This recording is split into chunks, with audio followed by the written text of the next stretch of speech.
Maayong morning everyone no.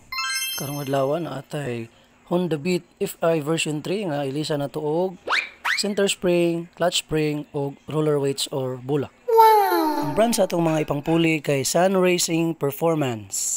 Nice. Okay mo na itong iilis no kaniyo. Kana siya mo na siya itong iilis diyan mo nang tagiya sa motorcycle. Ang center spring na itong ipuli kay 1,200 RPM. Ya, ang clutch spring na ipuli 1,000 RPM. Then ang roller weights or bula ay 11 gram, 6 pieces ang ato itaon. Nice. Dili pareha og pulley set ang version 2 ug ang version 3. Kaning version 3 dako na siya og bula, bugat siya dayon. Ang version 2 nga bula kung atong itaon sa version 3 nga pulley, luag ra kay siya. Maga saba ang iya ang pulley kay luag kayo ang bula.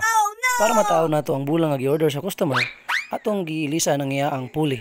Ang atong gitaod ang sa version 2 nga pulley. Kung mupalit mo og bula sa version 3, dapat sa version 3 gud siya kay ang sa version 2 luag dili siya pwede saba ang iya ang pulley. Pero pwede ra og sa version 2 nga set sa pulley ang inyong itaod kay sibo ra gid siya gihapon. Og dire gitistingan na sa tagiya iyang motor no.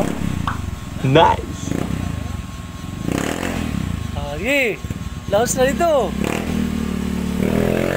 Og dire ra kutob, salamat.